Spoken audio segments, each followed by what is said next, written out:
League of Women Voters New Hampshire Convention 2019, panel discussion about public education programs outside the traditional classroom.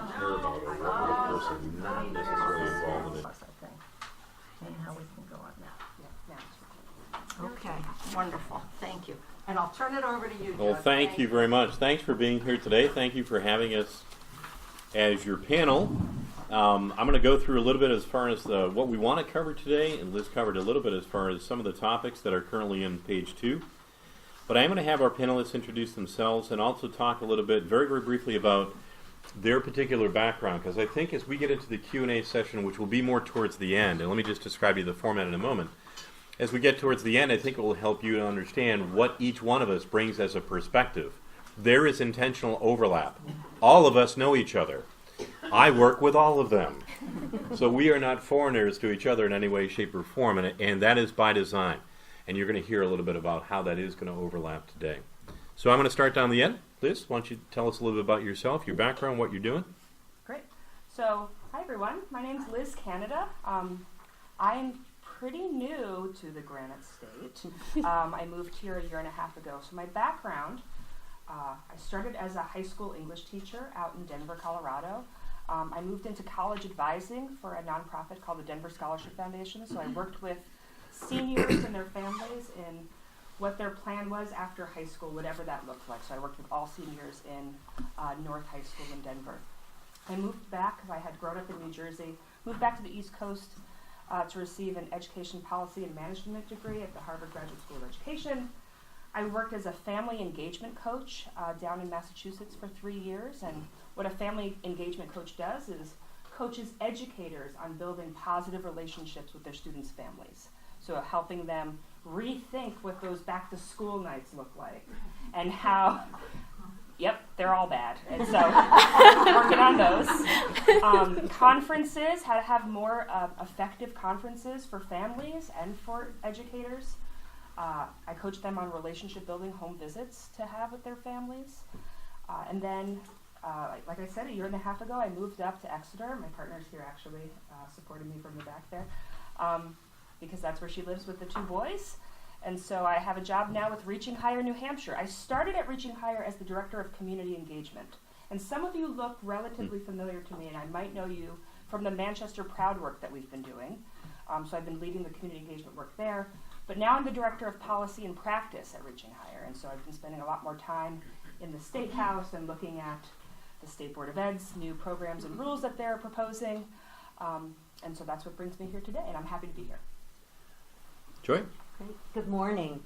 My name is Joy Gobin, and I work at Lebanon High School, which is right up 89.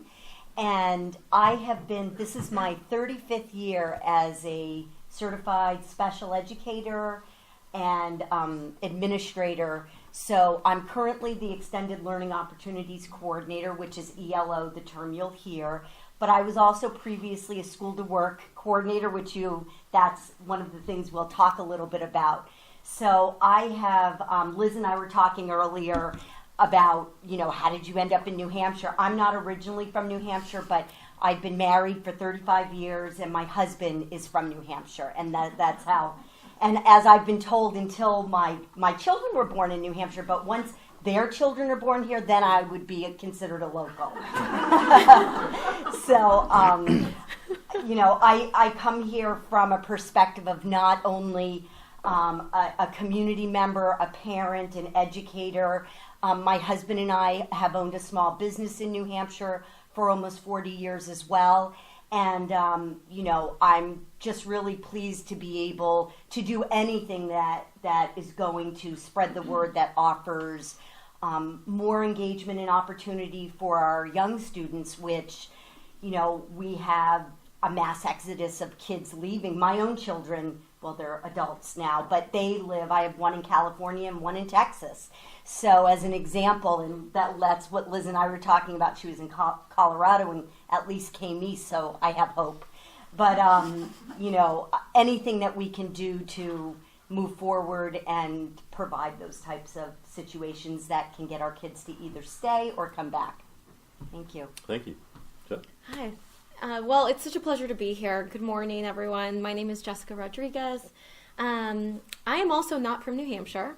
I've been here for 2 years. I moved here from Washington, D.C., but I'm originally from Columbia. So I'm really not from here. My husband is from New Hampshire. We have a 15-month-old daughter. So hearing about how long I have to really be a local, You have a long time. I have a long time. But it's been a pleasure really leaning into the local aspect of New Hampshire and how community-driven a lot of the connections are. Having come from a very urban space where I had friends and had networks that were very natural to come by because of work, it's been nice to see what New Hampshire has to offer in terms of local, just community-driven conversation. So that's been wonderful. I live in Northwood. So that's my personal background, but I am also at Reaching Higher New Hampshire, and we'll share a little bit more about what our organization does, but we are a nonprofit based out of Concord. I lead our college and career readiness work. So we have an alliance, a coalition of about 25 organizations from across the state that come together monthly to talk about realizing a college and career ready space for students here. How do we ready our kids? How do we ensure that they're prepared for life after high school? How do we coordinate the work that each of us is doing? And how do we think about what's needed for us to partner on to move our individual and collective efforts forward? My background is in research and policy and engagement. So when I first moved here, I transitioned from a role at a civil rights organization doing really support for community-based organizations that worked with Latino and English learner families. As a Colombian, as an immigrant, it was a very natural alignment for me to do that work. And so it's been a pleasure to transition here to New Hampshire and think about how to bring those learnings into a coalition space as the one that I'm in now. But I'm really excited to be here, and I'll leave it at that. Great. Well, I guess I'm going to round it off by saying I'm not a native of New Hampshire. Although I think I've been in New Hampshire longer than some of these folks up here have been alive. So I moved up here to go to college, actually, and started in 1980. So you can quickly do the math to figure out roughly how old I am. So I grew up outside of Boston. If my Boston accent occasionally kicks in, just remind me of that later. I've done everything I could to eradicate it. I spent 23 years in the high-tech industry. Driving to work one day, had a stroke, said, gee, I got a better idea. Why don't I do something else? So the doctor and I decided that you ought to try something else. My kids said, not my kids, my brother's kids said, why don't you try being a teacher, Uncle Doug? Oh, okay. And that was 16 years ago. So that's what I've been doing for the last 16 years. And really, I've never been teaching as many of you, or some of you in this room, and some of these folks up here have actually done, including Joy. My experience really has been that guy inside a school or district that has a foot in both camps, educator and industry. I have never truly gone entirely into the classroom. So as we have this conversation today, I'm going to try to bring out, and I intentionally brought this water bottle, I'm going to try to bring into the conversation, we're going to talk intentionally about CTE is just one of the disciplines, and it's on your definition here. That's going to be a focus of a variety of different parts of our conversation, not CTE, but how we're blending the outside world and the traditional, or as we are saying now, non-traditional classroom into how we're, as Jessica indicated, preparing students for the 21st century. And I think as you're going to see that sort of a theme, excuse me, I'm kind of losing my voice a little bit. Have we forgotten what education used to be? I believe that the people up here in this panel will say no and yes. And we're going to talk a little bit about a little bit of both of those. So let me just jump into the first point that I want to make. Every topic that we're going to talk about today, each one of them has its own dedicated staff and agency, and also has its own dedicated professional association, sometimes at the state level and national level. The reason I'm telling you that is we are absolutely just going to touch the surface today of the major topics associated with learning outside or in a hybrid model with the classroom. That's really important that you understand, because each one of these topics and each one of these major categories has deep tentacles that go far beyond what we can do today. So I don't want to eradicate any questions, but I want you to be aware, and I've got documentation up here to kind of talk a little bit about CTE specifically. Very, very deep conversations. So we'll talk a little bit as much as we can on the surface. Each one of these panelists, as you can understand, brings a myriad of perspectives. It's also important to understand, especially as Joy starts to talk a little bit, that New Hampshire and Vermont used to be this. And we're starting to see a lot of this, and I'm starting to see a lot of Maine, and I'm seeing, although not as much as I used to actually, Massachusetts. So the reason I'm saying this is because we're seeing a little bit more blending over the last 5, 6, 7 years of other states either emulating what New Hampshire is doing or vice versa. And we may touch upon a piece of that, but that's an important another part of this. If you're from an education community and you always felt as though it's all about New Hampshire, if you were in New Hampshire, I can say from personal experience that that is starting to change. And I think that's important for our students. I also think it's important for our economy.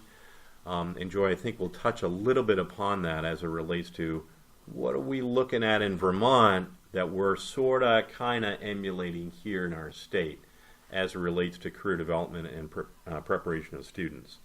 What I'd like for you to do is turn in your program to the second page, and what we are going to do for the next part of this, I've got a set of questions that I want to make sure we get answered today, but I also want to make sure that you're clear as we can be on the definitions of these terms.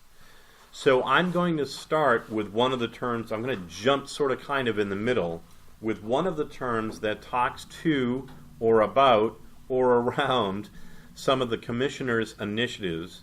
And the first term, as Joy had alluded to, and Jessica started to talk about, was, I'll use the bigger term called extended learning opportunities, which now has the acronym of ELOs. So I'm going to give all of us a chance to talk a little bit about the perspective, but I'm going to start with Joy so she can talk to you from a practitioner's perspective.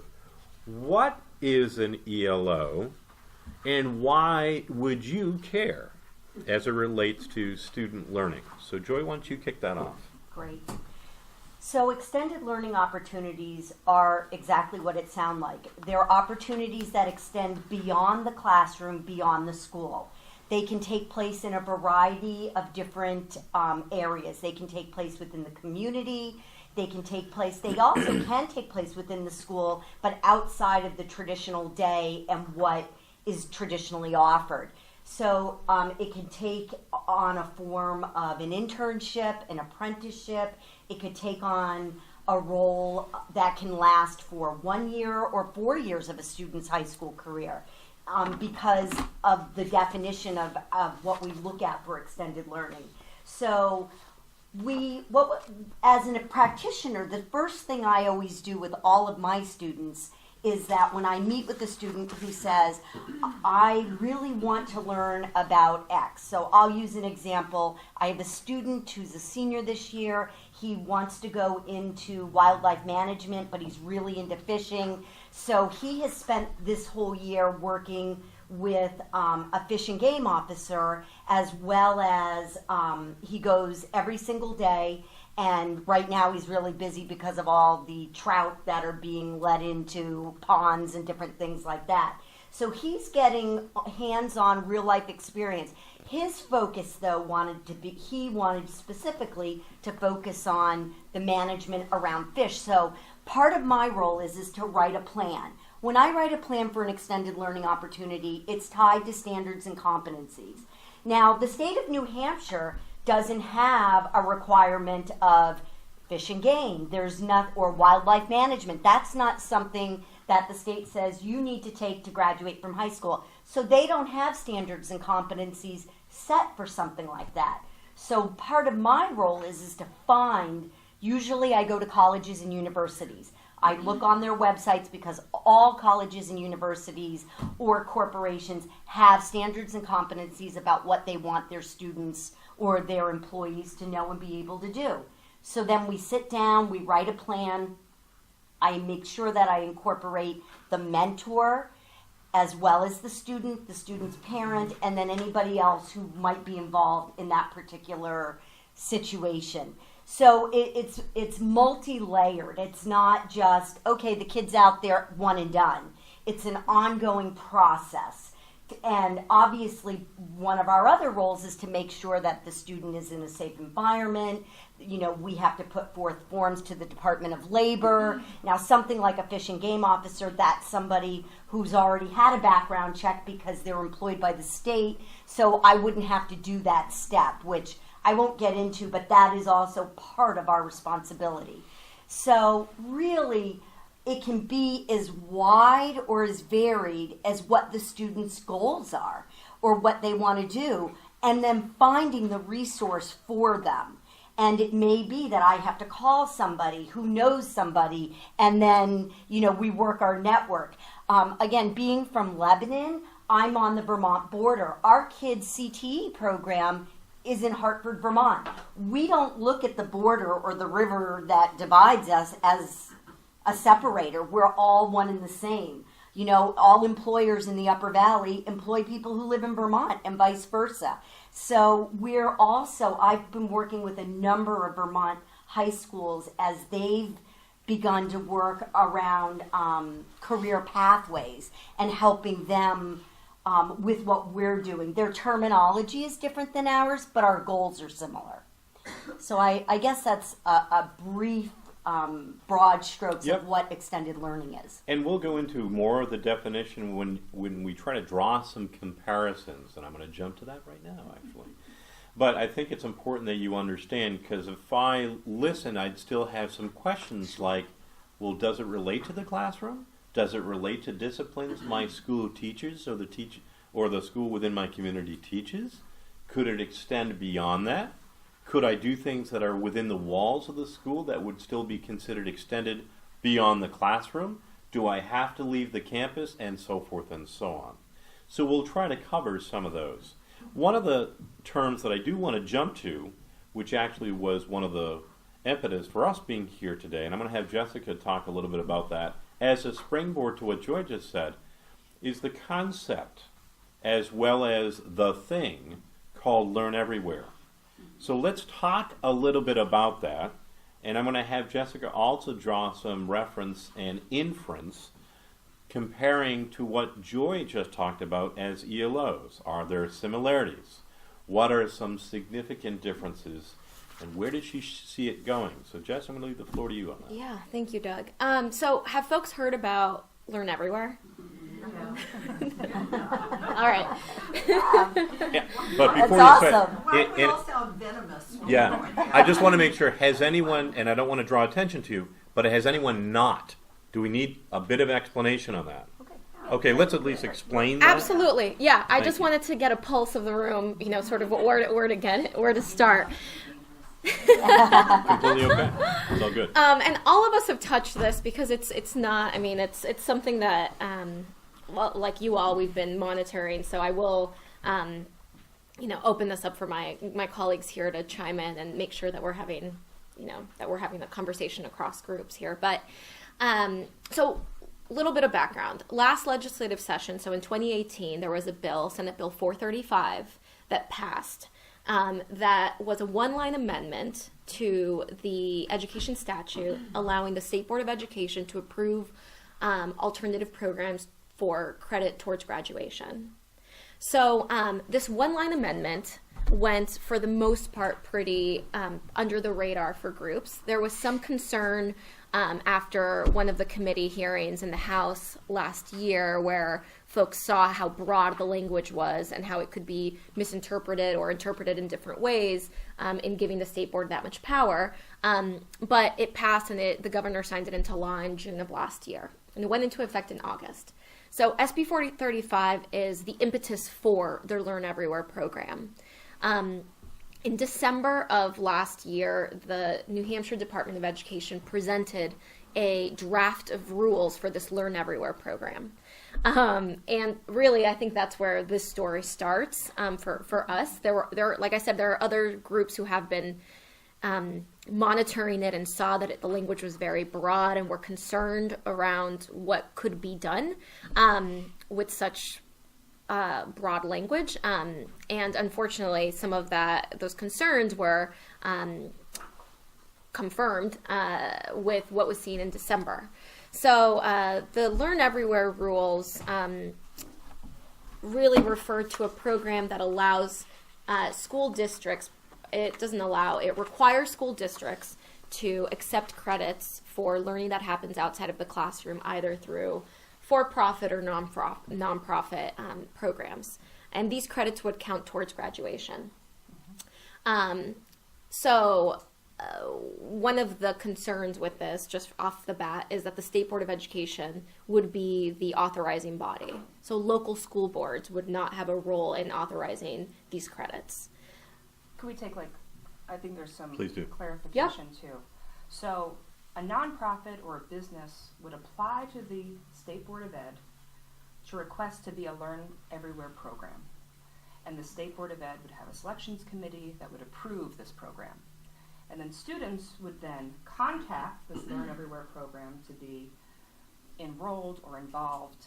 They would participate in it, and then they would receive a certificate, bring it back to their local school. So this would be the first time, potentially, that their local school would know that they were participating in this and say, here are my credits. And this school would have to take, or would be required to take those credits. So I just want to give a little bit more of where the school, because what I heard from Joy is her role as the ELO coordinator is to start that process with the student. We're starting from the school and going out and finding those programs with the student.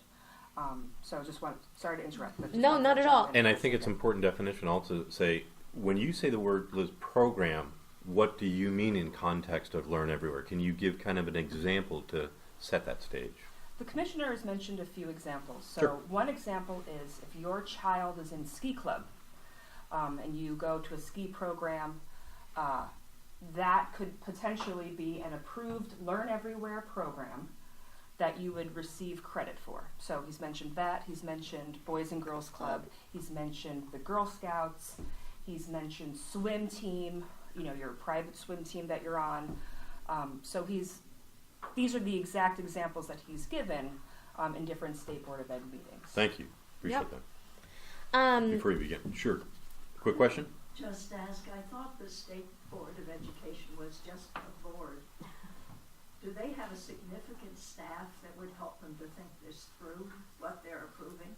Or are we going to be stuck like we were before? If I can, I'd like to delay that answer only because we are going to cover that. So, okay, thank you very, and it's an extremely important question, so I don't want to ignore it.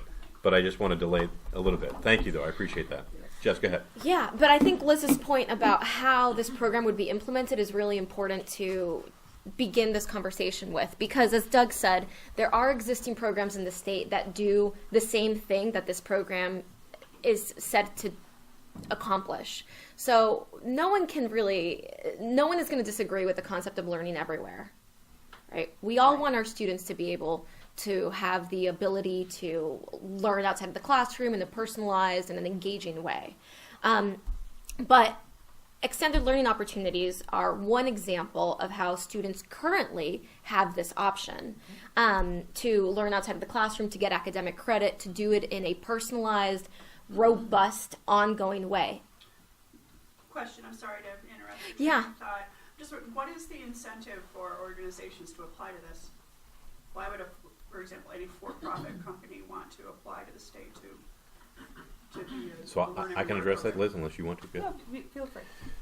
One of the advantages is that, for example, if I'm an outside organization, I'm a manufacturing company, I'm desperate for workers. I'm using that from a workforce development perspective. I could then put together a program in which I would entice students to actually engage with me that may or may not, let's say it's a manufacturing program in some way, shape, or form, that may or may not be part of what that student has experienced or the ability to experience inside the school. So if I'm a manufacturer in a community in which there is no manufacturing training program, I would be incented to actually build a manufacturing program And it could be very legitimate, and I said that intentionally. It could be very legitimate as far as it being worth credit bearing and have enough rigor and have enough competencies and so forth to actually value that. There are other examples too, but from a workforce development perspective, that's one I already know is in the wind because companies have approached me.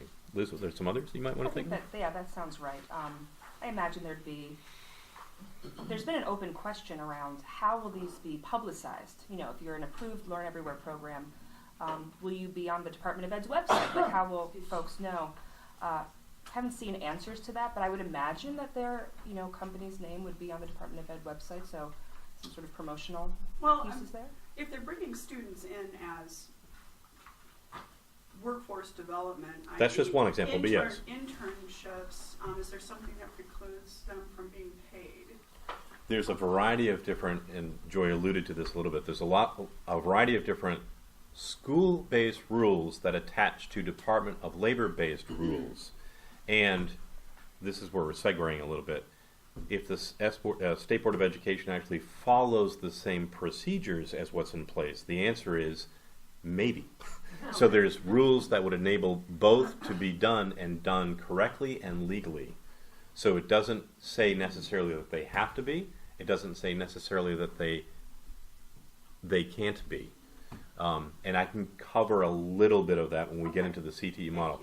That's a deep conversation in itself. Yeah, but just to add to that, I think like Doug said, there's the workforce development aspect to it, which is just one. Which is just one, but we have work-based learning. There are CTE centers across the state that are organizing and coordinating experiences for students to have internships, to have job shadow, to do it in an environment where it is thoughtful, where it is compliance, it's following local and federal regulations, there's safety. I mean, as a parent, I think about all those pieces. Plus, there are educators actually involved with Correct. On the work-based learning part, right? Career exploration and career awareness. But what Learn Everywhere does is that it extends this to academic credits as well. So if a student wants to get their their core math, core reading, core language arts outside of the classroom through one of these programs, they can do that and get credit towards graduation. In the latest version of the rules... That adheres to the state minimum standard. Correct. That adhere to the state minimum standards. And I feel like at this point we're kind of having a conversation about this, but I'm happy to jump back in and out of the background. But in the latest version of the rules that were presented at the May State Board of Education meeting, which Liz was at the whole time, so Liz, chime in if I'm missing something. It's recorded. All the materials are available for folks if you're interested in digging into what I'm going to say. But in those rules, one of the pieces around the number of credits that has been a consideration for educators and folks as they think about what the implications will be is that school districts have to accept at least 1/3 of credits towards graduation through a Learn Everywhere program. What? Repeat, please. That's the shocking thing. That's new, isn't it? Yep. So the language in the Learn Everywhere rules is hard to decipher. So, as a former English teacher, the grammar is a little off for me to understand what it's trying to say, and that is the response that you all had is the response that I had when I read it. I'm like, that doesn't quite, I don't think it's saying the thing they mean to say, but the language says that schools would be required to accept at least 1/3 of the credits and up to 100% of graduation credits for Learn Everywhere. So my guess is the intent is if you get, I'm just going to use a hypothetical amount. If you get 9 credits from a program of Learn Everywhere, the school district is required to take 3 and up to 9. Yep. But the way that it's written, it looks like of all of your graduation credits for high school, you have to do 1/3 of them through Learn Everywhere, which I don't think is what is meant. Right. Right. But that is how Right. the language Right. is said in the rules. Right. I see. Does that help Right. clarify that? But So has again, anyone- it comes down to the writing of the words. So has anyone actually said what you've just said for clarification? Has that been publicly clarified over the? It has been brought up. I don't know that it has been answered in a clear way back. It has not been changed in the language of the rules. Right. So the most recent draft rules, which, as Jessica said, was brought up in the May State Board of Ed meeting, the chair and the commissioner confirmed that these are the rules as they're going to be voted on in June. There's no intent to change them before the vote on June 13th. So as it is written right now, according to the chair and the commissioner, is how it is going to be voted on. Sorry to be ignoring the side. Hi, everyone over here. Is how it's going to be voted on in June. One more question. What is the origin of this program? Where did it come from? Of Learn Everywhere, is that what you're pointing to? Yeah. So the origin is from Senate Bill 435. Yeah, you explained that, but Which came but that was not some spontaneous genesis in New Hampshire. Who wrote it? Where did it come from? I don't know where SB 435 actually The is. I'm just wondering reference- whether there were Other programs? outside state Were there models somewhere? models Yeah. that Was it impacted Alec? it. Bill? So the reference in the Learn Everywhere Q&A on the department's website, which you can go to the Department of Ed's website and pull the FAQ for it. The narrative at the beginning references Big Picture Learning, which is based in, I think, Rhode Island. Is Yes, where it it is. is. So it talks about that as a concept of like, how do we get learning opportunities all over the place? Like that's the intent. I have not seen something like this in other states, but that when you look at the FAQ, that's referenced as that organization in Rhode Island. Thank you.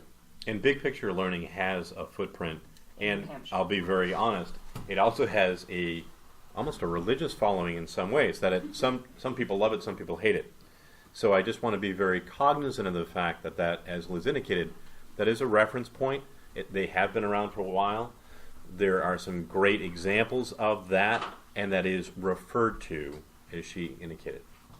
Just my own clarification, what I'm understanding that you're saying is that the Learn Everywhere so-called educational opportunities and experiences are done under someone with not any necessarily credentialing as an educator, and no oversight necessarily by anybody with a credential in education or anything of the same? That's correct. So there's two references that I want to give you so that we're clear on where this is coming from.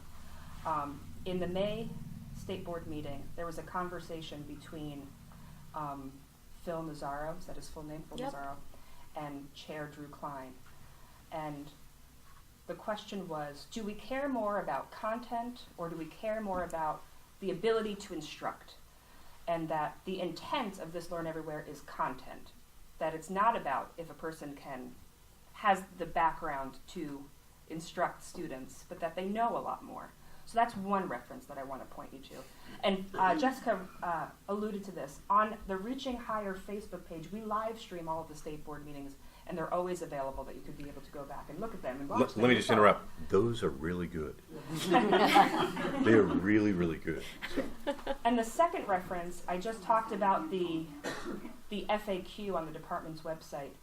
On the FAQ, there is a line that says, there's not a lot of research to show that licensed teachers make a difference in education. What? Specifically for the Learn Everywhere program. So that would be another place to look to see that information. Liz, is it fair to say that Mr. Edelblut is one of the biggest supporters of this? Yes. Commissioner Edelblut? Yes, that's Yes. the short answer. Yes. Thank you. Yes. I do want to, folks, I know we have a lot more questions. We are going to come back to this. Oh, yeah. But I want to make sure that we can actually go through the other components simply because that was part of the agenda. Push your question. Does the commissioner understand the language as you interpreted it? Because he doesn't seem to read as well as you do.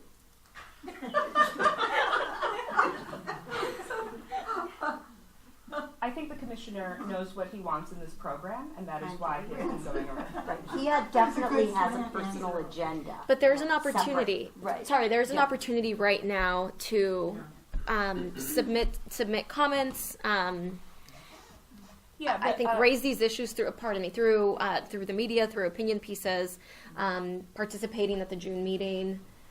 What else, June? Liz? Sorry. I just have a question that's sort of, I go to the state site sometimes and I look at the different House bills that get discussed, and some of them end up with this notation, inexpedient to implement. To legislate, right. So I don't get how something this vague didn't fall prey to that. Liz, do you want to talk about Two this? different, what you're SB 140. referencing is the legislature, and it's the Okay. House and Senate and those bills. Okay. The Learn Everywhere rules are coming from the State Board of Education, and so they propose these rules. And the process, as I understand it, and I'm new to the New Hampshire world here, right? The process is you have a public hearing, which they had in February. February 14th was the public hearing. We live streamed that one as well. You're welcome to, of course, go back and watch that. People provided testimony. I think Joy was there providing testimony. And then they make changes to the rules. And so if you pull down the most recent version, you'll see the edits that have been made. Things that have been crossed out, things that are bold and italicized to show that they're new. But this isn't a bill through the legislature. This is a program that's being voted on by the State Board of Education. But it's allowed because of the House Bill 435. Yes. So, which. But there's another strand to this story, though, on the legislative side. Yeah, so let's just cover that just for a moment. Go ahead, Jess. Is I want that- you to go through that. So We'll do more questions in a moment, folks. Yeah, So- it's actually a follow-up on what GeoCar is and how people. Yep. Yep. Representative Alme is on it. Interjecting on Sure. that one. On Susan is they the say legislator. that the Yep. rules are going to go, be approved. The rules are going to go to GeoCar, the Joint Commission on Legislative Commission on Administrative Rules. GeoCar only has one power, but it was put in place 20 years ago when I was here because a department had violated rules. That is that they can say, if someone sues you about this, you are not going to get help from the Attorney General. The department is on its own to try and defend this in court. It's been pretty effective.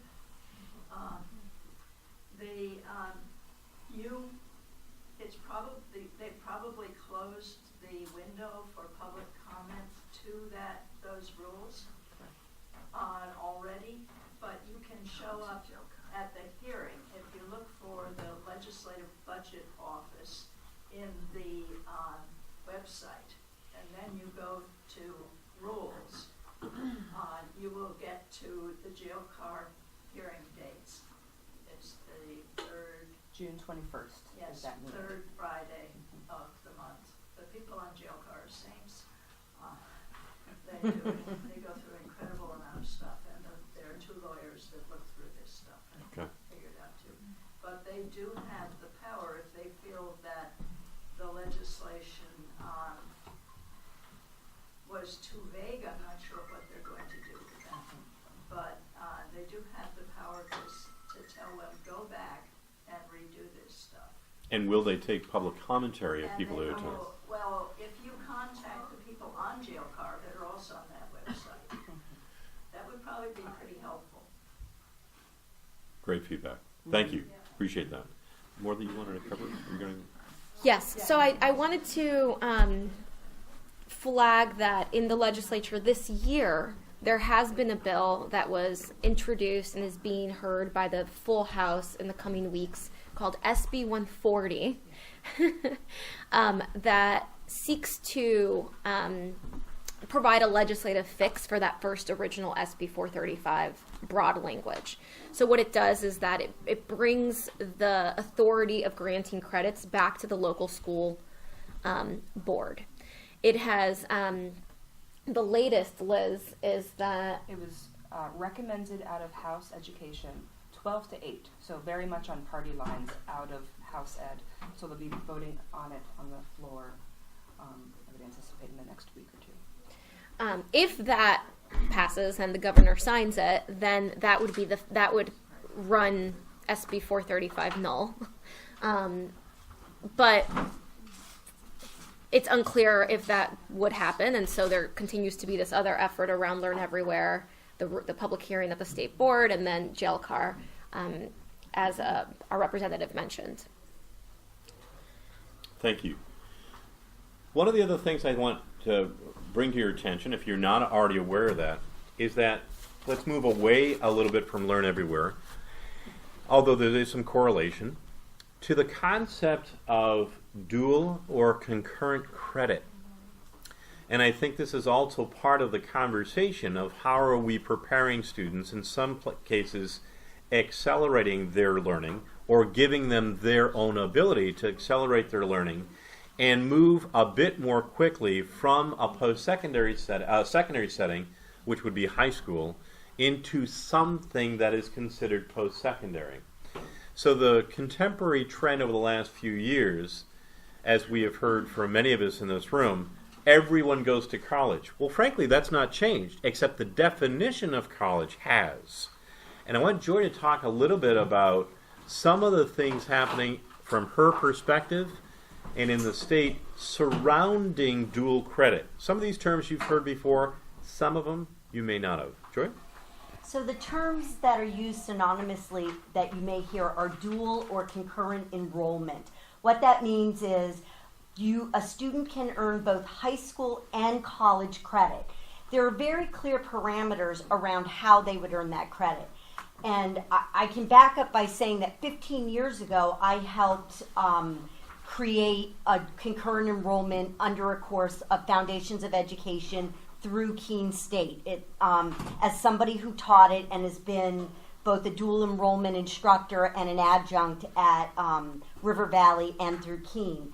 And one of the things that we look at for dual or concurrent enrollment is that there are a couple of things. As a teacher, if you're going to be teaching this, you have to have the same qualifications as somebody that would be hired by the college or university.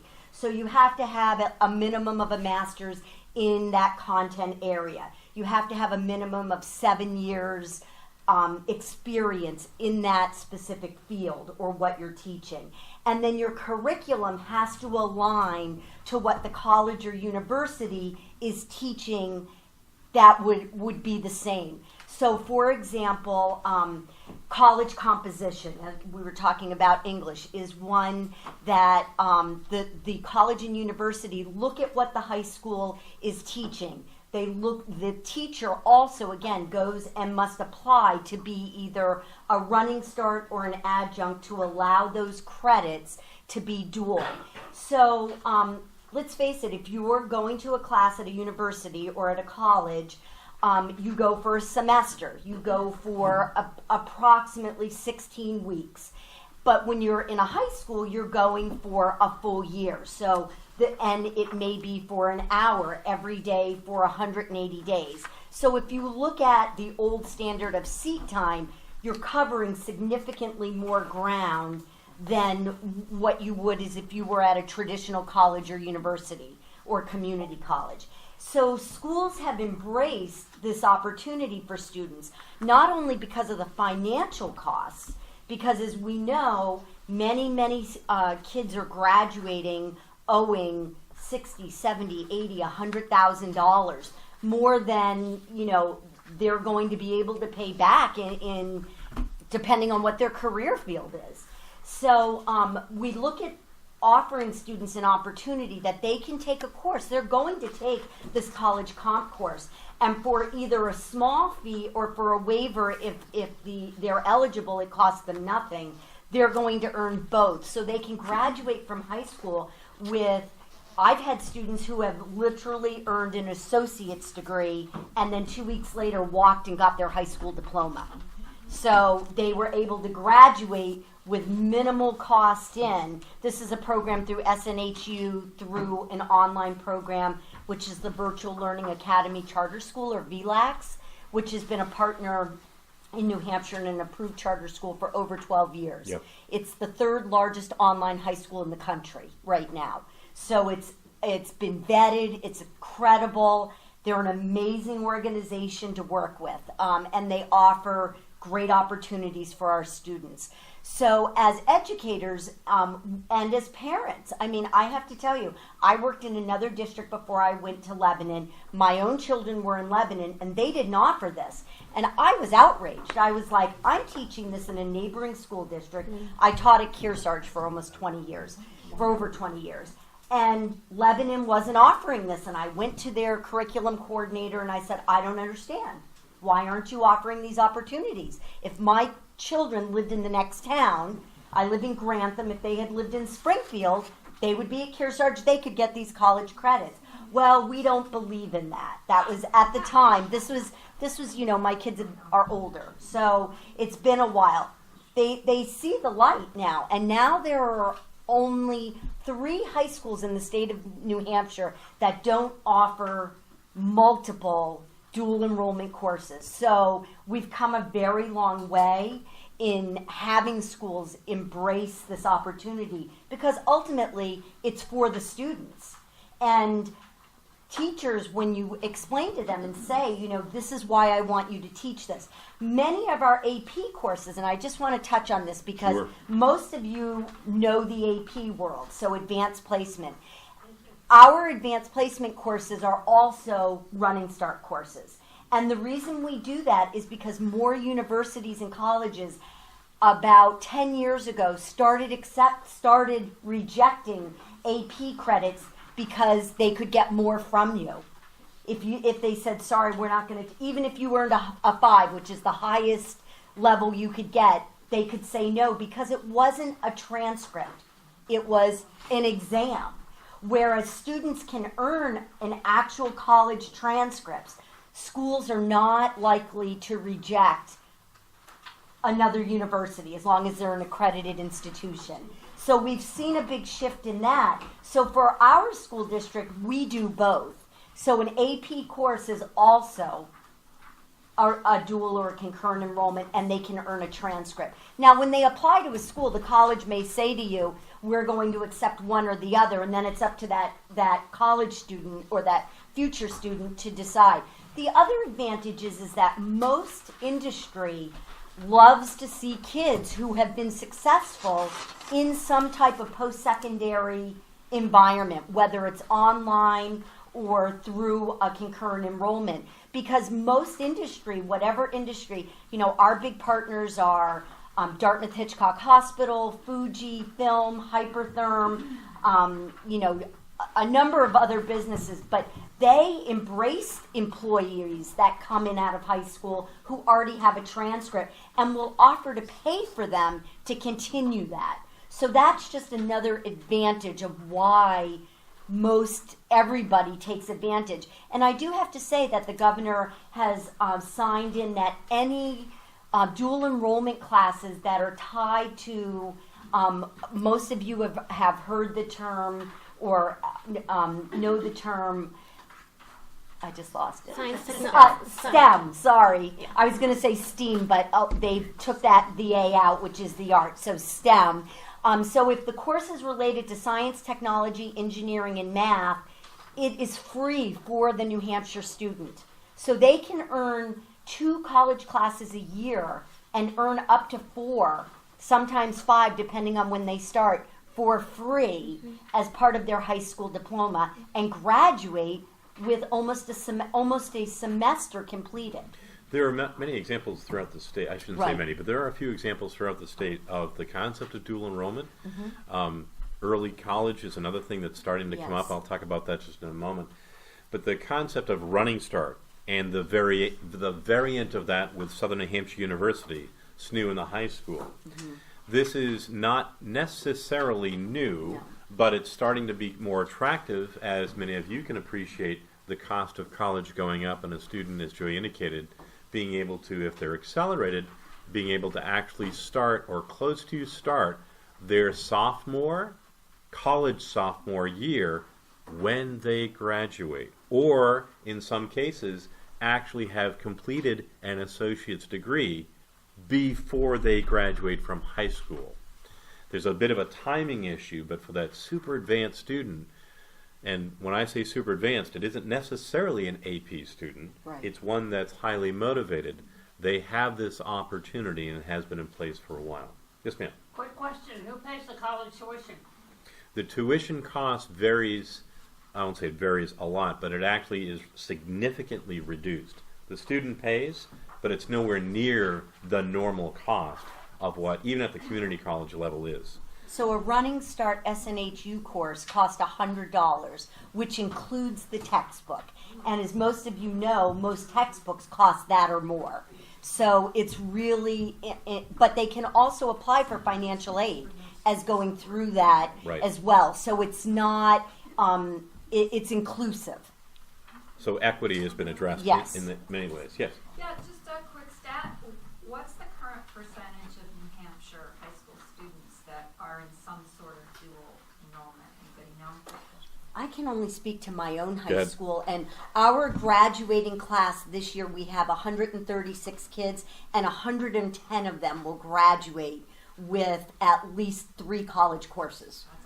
It is not unusual to have Right. statistics. I mean, Joyce School is a little bit smaller, but it's not It's unusual small. to have statistics in that genre. Right. In other words, to have a student or a relatively large percentage in some way, shape, or form take advantage of that. Because our CTE students, Right. just to jump in on that, also are offered dual enrollment credit as Correct. part of their CTE program. And again, I mentioned our students go to Hartford, but they still have access even though they're New Hampshire students.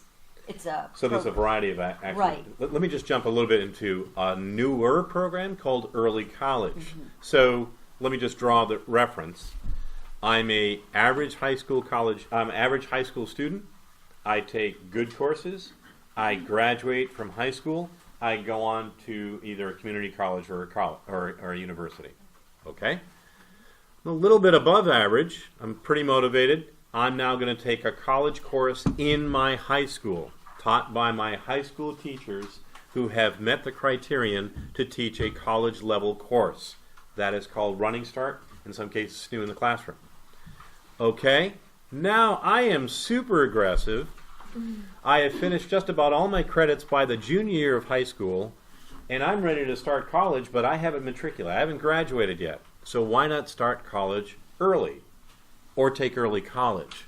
That early college enables the student to physically leave the high school and take college courses at the college. They will physically take, in many cases, their senior year within the college environment, yet they still have not graduated from high school. So that's a little bit more expensive, and I truly mean just a little bit more expensive, because the college has to maintain all the administrative costs of actually deploying the coursework. But it's still not at the level as if the student had graduated from high school and was taking a college course. Now, that percentage of students is relatively small in our state. That's a newer program. Right. The reason I'm speaking about it, also, I have a student right now that's about to start. Yeah. So I got a kid right now, and this is not a kid that would be, oh my gosh, you're going to be an AP student. No, I finished all my high school stuff in junior year. All I have to take is English. Okay, we offer English at 7:15 in the morning. That means at 8 o'clock, this kid is free as a bird. So he can now go 22 minutes away to his community college, and it's going to start probably in the fall, actually as a college student, truly a college student, yet has not matriculated out of high school. So that's another program that's going to be another way to accelerate. I'm also mentioning this because these are all part of this toolkit of how we're helping students prepare faster and faster and faster for the 21st century to be more connected to our college system, or I should say, or our industry system. Right. So I think there's multiple ways to skin this cat, and there's not just one silver bullet. Doug? Go ahead, what? Yeah. I'm a little confused. I don't understand how Running Start is managed from a curriculum development, teacher staffing point of view. So I happen to be the Running Start liaison at Lebanon High School. So I work with each teacher at the high school level that is deemed that they have at least a master's, 7 years experience. We submit the curriculum to their counterpart at River Valley. So they're paired with a River Valley Community College professor, so our high school teacher. They meet, they go over, they determine, yes, this meets the criteria of what our requirements are for, let's say, economics or college comp or psychology. And then they will go and review, and the River Valley professor actually comes and visits 2 or 3 times throughout the year with the teacher, the high school teacher. Part of my role is to make sure that all of that is facilitated. So that's an additional teaching load on your teachers. no, they're teaching this class anyway. So Nope. It's the same class they're already teaching. correct, In they're some cases, already they have to teaching jack it up a little college bit. comp. Right. They're already teaching AP College Comp or AP Psychology, and we're giving it a running start certificate to go along with it as well. So it's the same curriculum that they would be teaching. It's been AP approved, it's been Lebanon High School, State of New Hampshire approved, as well as Community College approved.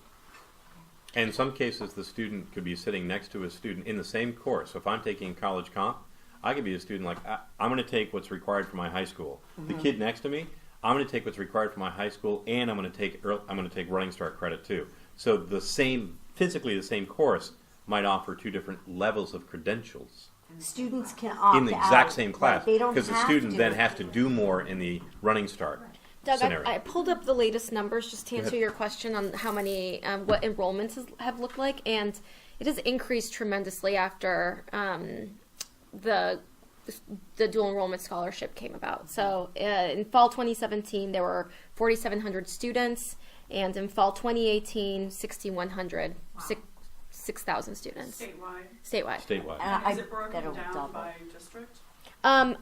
They have that data. I just pulled up. That's why I was on my phone, not to be rude. I pulled up the press release where it shows that increase. And I have 2 high school students in Nashua. I have a graduating senior this year and a sophomore, and so we've kind of come within the orbit a lot of these programs. But we're a larger urban high school, and I think that there's a gap, a communication gap. Our local budgets have impacted staffing. I can say that our work with the guidance department has not been stellar. There's very poor communication about a lot of these programs that are available. So I was just wondering how is this being communicated? Is it being implemented better in smaller districts where you have people such as yourself? You've got a smaller group of I don't have an students. answer for Nashua, and I apologize. That's okay. I'm bigger, and I can tell you that we've got a fairly good percentage. So Okay. we're just under 3,300 students. Well, my daughter, she participated in that early college program, but the only way that we found out about it was we just happened to make an appointment to go Yeah. talk to the head guidance counselor. Yeah, I can tell you that varies from school to school. Go I ahead, think Liz. you're hitting the nail on the head, though, when you talked about the funding at the beginning. So, as I mentioned earlier, I was doing community engagement work in Manchester. Manchester has 1 ELO coordinator for the district. She's based in Central High School, right? And she's part-time. And she's And she's part-time. 29 hours a So, week. when you think about the funding issue, because back in Denver, I was a college advisor, and our foundation was meant to supplement the counselors in the district, because their caseload was like 600 students for each counselor, 500 students for each counselor. And so when I think about New Hampshire specifically, this education funding issue, what are the effects of that? And that could potentially be that there's not enough staff to be able to get this information out. So I think your opening to that question is potentially your answer as well, which is there's a line item on here to talk about what's happening in the legislature, and education funding could potentially be a large. That's an incredibly important point. And as you folks certainly are aware, in New Hampshire, it's very much district controlled. It can vary radically from district to district. And in many ways, I hate even having these sort of conversations, because when people ask me personally, so how many people do you have working in your school associated with connecting to the outside world? And you hear stories, and I work with Angela, who's in Manchester, where there's 1 for the district. And I'm coming from 1 high school, obviously fairly big size. How many people do you think are actually responsible for building relationships with the outside world? 19. So that's not equivalent, right? Different funding model, private school, a variety of different things. I can't emphasize the importance of what Liz just said. and that does help to answer your question. Are there other issues there? There certainly could be, but the advertising and communication of this is imperative so that you folks are aware of the many programs that are available. Yeah, I think it's really crucial. In May, at the New Hampshire State Board of Education meeting, the commissioner presented his latest iteration of his recommendations for the Learn Everywhere program. And he began by disparaging fiercely all the ELL programs that New Hampshire currently offers.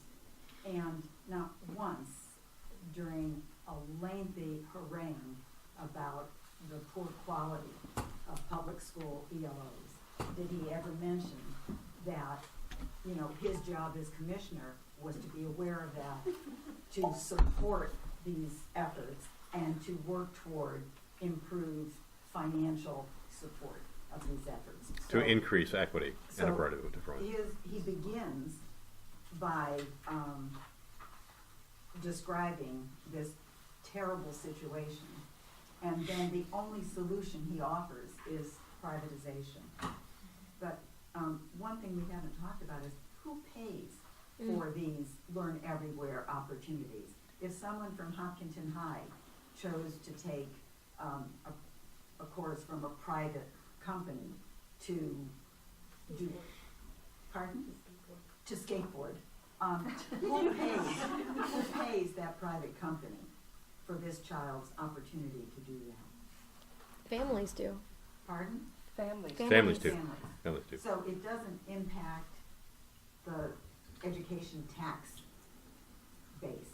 I don't know that that's been, I don't know that that is actually going to be the case for a few reasons. And so one is, and I'm always cautious about how to bring this up, but I'm just going to be very direct about this. Students who are taking private courses, something like that, and paying for it, let's go back to Ski Club, paying for Ski Club, the families are going to pay for that program. But think about having a critical mass of students who are taking courses outside of their school, and then what that does to needing that type of course. Ski wouldn't maybe happen, but physical education might happen. And so now do you no longer need to have a physical education teacher or a program like that at your district, because you can't justify, based on your enrollment, if everyone or a large proportion of students are taking them outside of the school. So I think the argument the commissioner has said in that State Board of Ed meeting, this will cost nothing to the districts. And that's it's hard to sort of wrap the head around.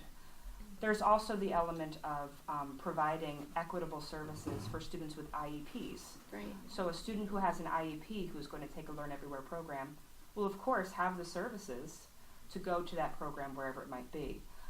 And that would be paid for by the district because it's part of the individual education plan. So there is a cost to the services in that capacity. You've mentioned ski club or boys and girls clubs or activities that kids are already involved in, but what about these private for-profit companies? Are you telling me that families pay these companies directly? Yes. Yes. Or, in some cases, and some of the other things are being worked out, that the families wouldn't necessarily pay. There's not one size that fits all. That the company is actually offering something that correlates to employment. And there could actually be a paid internship, and that's the program this particular company offers. That's not necessarily something the family has to brunt the cost of. But, so there's not one size that fits all. I just want to be clear about that.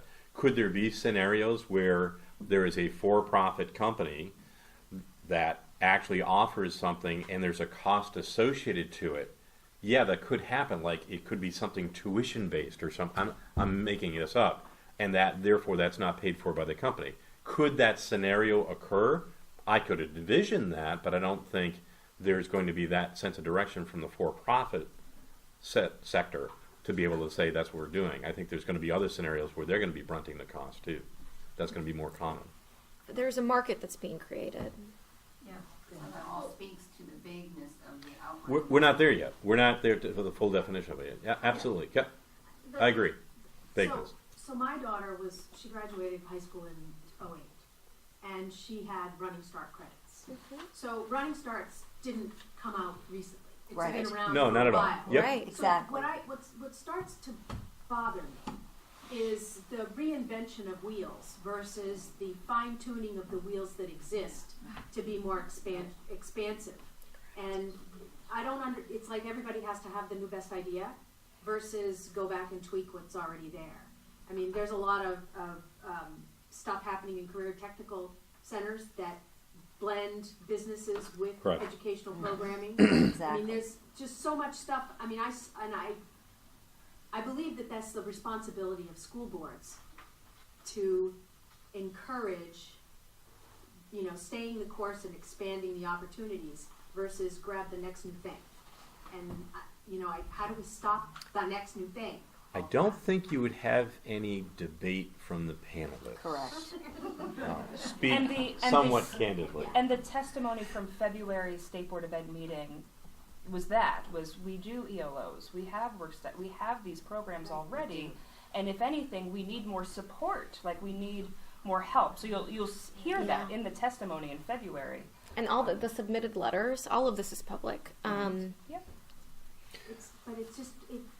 So who do we talk to get them to focus on the fact that they're allowing the dispersal of attention, funds, and expertise every time they come up with a next new thing? Well, I think certainly with Liz had indicated that the sessions that are coming up, as well as what we have heard in the back of the room, too. I think this is exactly part of this conversation. And I'm not saying that nobody's heard that before. I know that there has been dialogue about that. I would continue that process to encourage that. Just in the interest of time, folks, I just want to walk down our list. There's a couple more things I want to cover. It's going to be some more dialogue. Liz T was good enough to hand out some information that I had brought. I just want to jump over. Most of you are aware of what career and technical education is. I'm going to jump back to our Liz up here in the panel shortly to talk a little bit more about some policy issues that I think will be very interesting for you, in addition to some of the SB stuff that we've talked about already, Senate bills as well as possibly some House bills. I just wanted to make sure if you're not familiar with career and technical education, which is acronym is CTE, at least you've got some fundamental data in front of you to explain where it was and where it's going. So I am not going to go through this, but I loved this little chart, which is, I think it's ironic, it says a brief history of CTE, and it covers over 100 years. What actually the real number is, CTE, and I'm obviously not going to go with a whole lot of data, CTE actually started in the late 1800s, and then has migrated into being a very, very robust method of education of students, which talks a little bit some of the things that we've talked about already this morning, and is going through a bit of a catharsis. I'm going to jump ahead beyond 2016, which is the last thing, and draw your attention, just again in the interest of time, to, where was it? Give me a moment. This says Advanced ACTE up in the corner, and ACTE in the other corner. Let me just explain the differences. As I started, when we first got up here, I said each one of these topics has a national or at least statewide organization. CTE has been around because of its longevity, has been around for over 100 years and has at least 2 major organizations at the national level. This one over here, it says Advanced. This is an advisory group that does a lot of what Liz does at the local level, but just for CTE, they do a lot of the work at the national level. However, the major association is ACTE, which is which is the Association for All Career and Technical Education Centers. I'm going to draw your attention to the bottom of the page, and we can't go through all of this today, but the reason I'm saying this is because there is a very important piece of data that you may want to be involved with, possibly for the very first time, and that includes, and I'm going to get into the weeds very slightly, the funding stream that makes CTE possible, which started with the Hughes Act back around World War I and had changed right when I was graduating from high school to the Perkins Act, Carl Perkins Act. The relevance now and why I'm drawing this attention to you about it is the latest iteration, which was approved in January of 2018 at the national level, enables you to have a conversation during the design process of how the state will spend its money. That has never been available before. That is a significant migratory shift from the federal government telling the state government, here's your money, you tell your people how you're going to spend it, to you can't spend anything, not a dime, until your constituents within your state, and you have proven they have participated in this dialogue of building your state plan. That Perkins 5 authorization, that attribute is just one of several changes. Our state, I do have to congratulate the Department of Education on this. The federal rule for doing that can be nothing more than a rubber stamp. Yep, we had 2 people in a room, and they didn't like it, and they're going to make some changes. That literally is the federal mandate. Our state is going above and beyond. Our Department of Education is actually running more listening sessions, which is this, frankly, it's this, about the Perkins 5 and how they're going to spend it and how the state plan is going to be created. There are some rules associated to it. I would encourage you to go to the Department of Education website and look for the next Perkins 5 listening session and be part of the dialogue.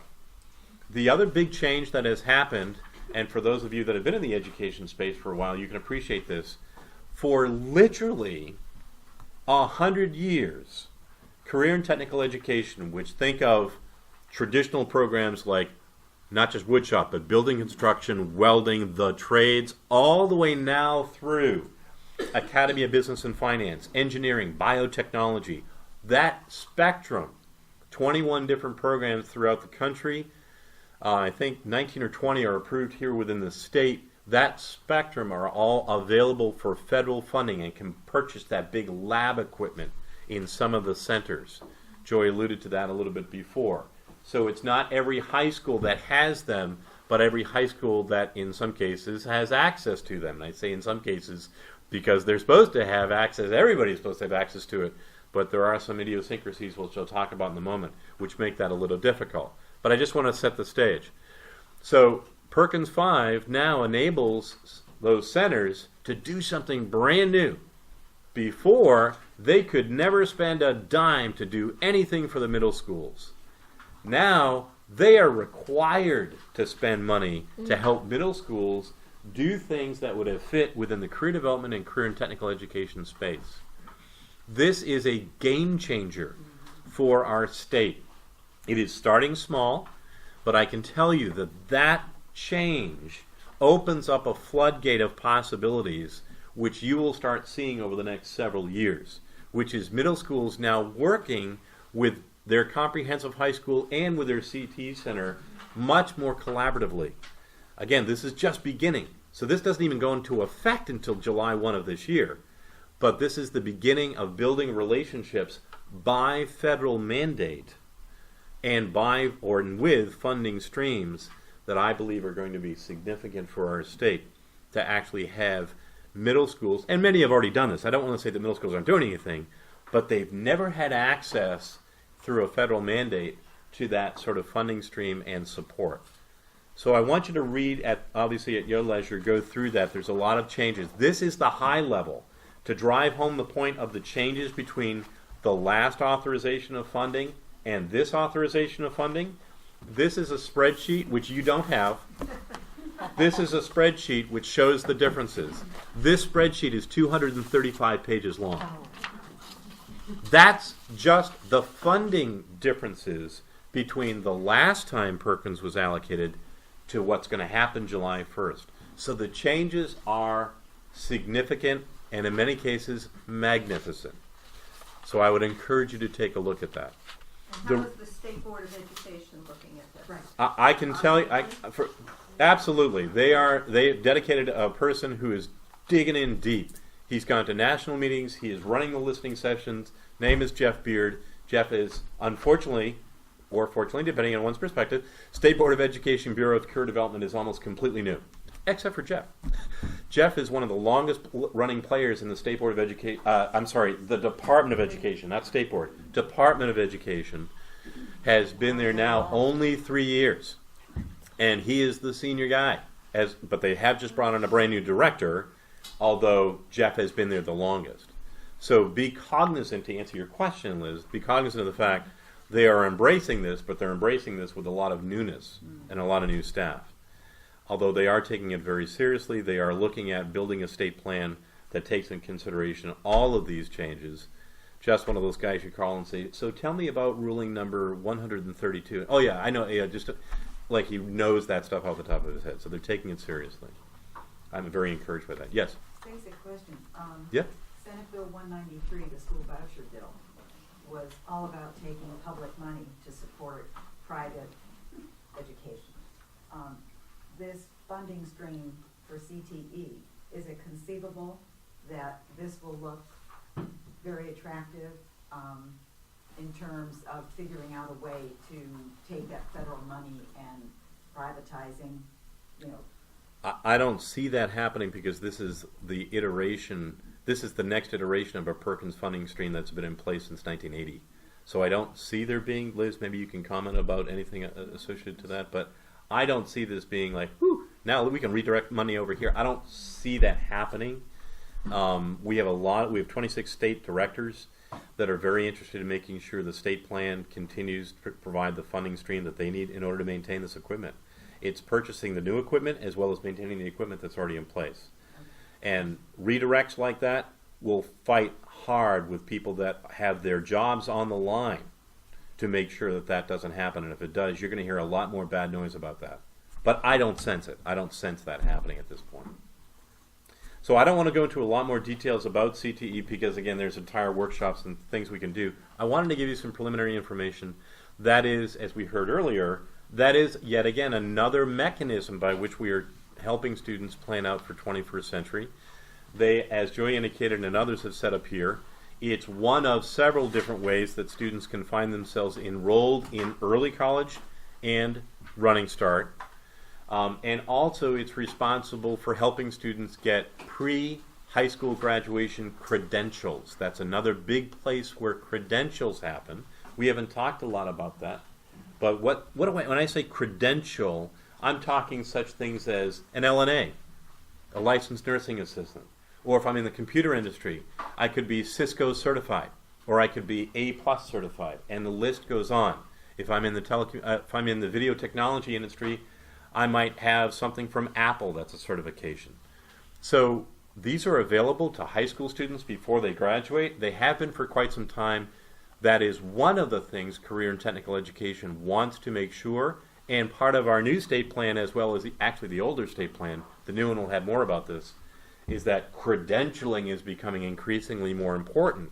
So those programs, welding, building construction, biotechnology, the list goes on, Academy of Business and Finance, those programs that are federally funded will also be requiring more credentialing to occur for students before they graduate. That doesn't circumvent them going to college or anything like that, but it provides another badge, if you will, associated to this track. All of what... Oh, I'm sorry. I just wanted to also throw into what Doug was saying as ELO coordinators. We work very closely with our CTE directors because we share a lot of the same employers and internships. So, for example, at our Hartford Tech Center, all their equipment is funded by Hypertherm, which is physically in the backyard of Lebanon High School. And so when we created an internship that offered dual enrollment, we specifically geared it for kids who were in the CTE program so that it wouldn't affect their program. So our seniors, as an example, they're gone in the morning to Hartford. They come back to Lebanon and they have lunch, and then they go for the kids that apply who are doing a manufacturing internship. We bus them then right to our backyard to half a semester at Hypertherm, half at Fuji, as an example. But we work very closely so that all of our resources, we all know we're one group of people. I mean, let's face it, we're in a little state. We can only ask businesses and people to give so much. So we work very closely together so that we're not robbing Peter to pay Paul, but that we collaborate together. And I think that's one of the things, you know, that we can all say. And I would say in many, many communities, they would all agree that that's what we do. And we'll defer to other people. I mean, Doug Heavysides, who is our CTE director, we talk to each other on a weekly basis because we want to make sure that we're not double dipping or asking too much of one partner over another. I can tell you that the Perkins 5 authorization will enable us to do more of what Joy just alluded to. There are some communities that aren't as well oiled as what she's just described. So as soon as those words come out, I just want to make sure that you may be in a community or have heard a community where there still seems to be some contention. That is going to be changing. I can't say it's going to be where I would like it to be, but part of the mandate is that collaboration better, as Joy has described, is going to be where the pendulum is going to be moving towards. Yep. Is there 100% access to CTE statewide from all the districts, public districts? By contract, the answer is yes. By operations, the answer is no. So in other words, there are some challenges and hurdles which make it difficult for some individual students to have access to what they should get. Such things as their schedule doesn't fit, so therefore they can't take the course that they want to take at their CT center. Or transportation may not be aligned to what they actually need. Is it available? The answer is by contract, yes. But that isn't, when it rolls out, 100%. The best answer I can give you. I'm sorry, I'll get right to you in a second. I know you had a question too. I'm having trouble figuring out where the ELOs fit into this umbrella over all this and a separate entity. What a great degree of confusion, because that's exactly where a lot of people ask. Go ahead, Joy, do you want to answer all of it? So I look at it as, you know, we've had this long, thriving CTE program in our particular high school, and ELOs have been in our high school for 8 years. When it was approved by the state board that all high schools would offer this, our principal and our superintendent and school board said, we are going to hire a full-time person to oversee this because we believe in it that much. So are there some things that overlap? Absolutely, there are. But I wouldn't say that our CTE program is separate because, as I indicated, we specifically have created internships that allow our CTE students to participate in. By scheduling. If we had offered it in the morning, they wouldn't have been able to access it. So let me try to go ahead. Yeah. Let me try to answer that in an analogous way. I'm a student. I'm in a comprehensive high school, so I'm not in a CT center. I want to explore something in biotechnology. It's challenging for me to get to my CT center that has biotechnology. So I'm going to do an ELO. It's an exploratory ELO. I'm not sure if I want to go into biotech. I want to try something. It's credit bearing, half a credit. I'm going to set up a relationship with Joy. We're going to meet. We're going to have a conversation, build my own individualized plan. Whether I'm on an IEP or not isn't relevant. Individualized plan. And I'm going to experience something. I've experienced something. I really like, now I'm going to turn the clock ahead. I really like this. Now I'm going to change my schedule so that I can take that very focused biotechnology CTE program for the next year or two. Scenario number 3. I really like this. I've taken 1 to 2 years of biotechnology. Now I want to kick it up and actually do more than my CTE center can do after I've taken that. Now I'm going to do an advanced ELO in biotechnology. All 3 or each one of those scenarios could exist. So I don't have to have ELOs in addition to. I could, depending on my individual school. Have you heard the word local control is probably, or sensing local control is probably fairly important in determining this, because that's really the secret sauce. Could I have both? Could there be contention? Yes, but if I've done it right, there won't be. Doug, go ahead. Perhaps my question: who authorizes, who determines if it's creditable or not, and how many credits are they? Yeah, that's all through the individual district school board as a credit bearing. And we have a very clear. Our plan is laid out online, and it's approved by our school board. So it's laid out what the expectations are.